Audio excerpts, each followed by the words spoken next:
Bismillahirrahmanirrahim. Assalamualaikum warahmatullahi wabarakatuh. Waalaikumsalam warahmatullahi wabarakatuh. Allahumma sholli ala sayyidina wa maulana Muhammad wa ala alihi wa sahbihi wa dzurriyyatihi wa man tabi'ahum wa ummatihi ajma'in.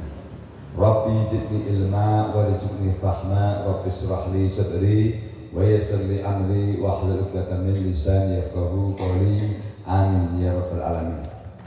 Kepada hadirin jamaah Masjid Agung Indah Asta yang saya hormati, yang dirahmati Allah SWT, pada kesempatan pagi hari ini tanggal 6 Juni tahun 2024, saya akan membacakan kitab Wasiatul Mustafa, wasiatnya Gusti Kanjeng Muhammad SAW pada Sayyidina Ali Karamullah, untuk disampaikan kepada seluruh umatnya agar menjadi pedoman kehidupan sehingga selamat dan bahagia dunia dan akhirat.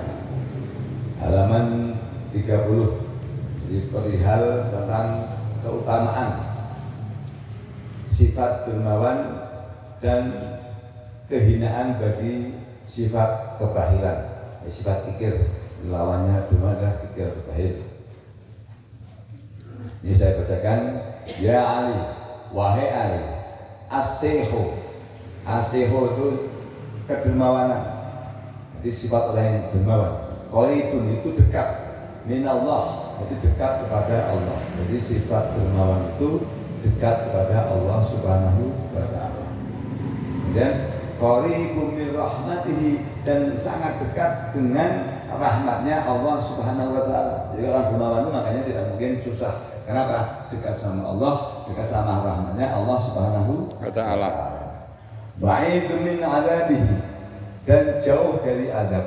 Jadi bagaimanapun ada musibah, ada masalah, tetap sama Allah dijaga. Kalaupun ada sesuatu, tetap Allah insya Allah akan melindungi kita semuanya selama kita memiliki sifat kedermawanan.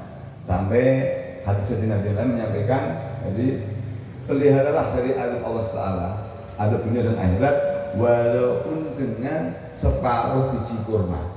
Jadi artinya apa?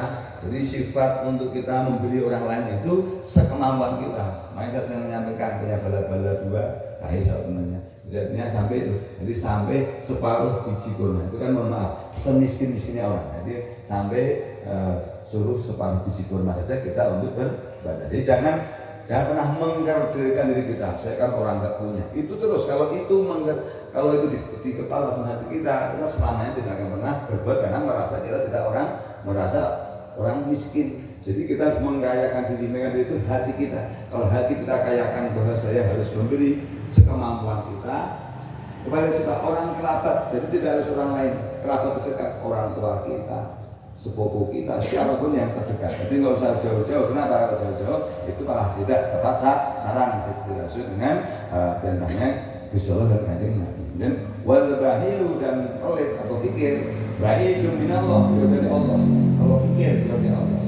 Bahidun min rahmati, dan jauh dari rahmatnya Allah Subhanahu wa ta'ala. Qaribun min adabihi, dan sangat dekat dengan adabnya Allah Subhanahu wa ta'ala. Jadi kita harus menanamkan sesuatu itu sehingga pola pikir kita, hati kita itu menjadi orang yang lapang, sehingga kita insya Allah kalau kelapangan hati itu, kalau pakai logika gini, hati pikiran yang lapang, jadi istilahnya meningkatkan energi kita, semangat kita untuk katakanlah berbuat sesuatu.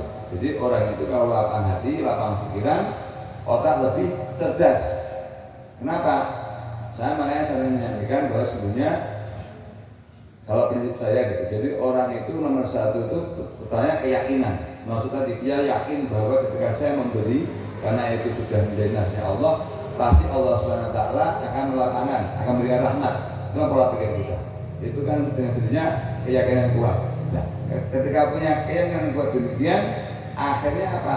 Hanya mudah keberanian untuk bertindak. Tapi kalau nggak punya keyakinan, tidak mungkin punya keberanian untuk bertindak. Kalau kita ragu-ragu sama ini, dia takut. Nanti kalau saya punya uang 10.000, tak kasihkan 2.000, nanti saya tidak punya. Ini kan nggak punya keyakinan, pasti takut untuk bertindak. Nah, kemudian kalau sudah orang itu berani, itu dengan sendirinya menjadi dalam tanda petik liar. untuk katakanlah kita berpikir. Jadi ketika orang itu mampu untuk berpikir secara bebas, itu otak menjadi cerdas. Dan cerdasnya otak ini akhirnya menggampangkan segala sesuatu tindakan kita. Jadi makanya nomor satu, makanya keyakinan, yakin bahwa ini Allah SWT itu pasti menjamin demikian. Kemudian kita akhirnya berani untuk melakukan sesuatu sehingga kita menjadi cerdas secara berpikir. Demikian, semoga saya pribadi dan Bapak Ibu semuanya oleh Allah SWT diberikan kekuatan untuk mengamalkan biar sedikit daripada ilmu yang saya sampaikan dari Nabi Muhammad Sallallahu Alaihi Wasallam.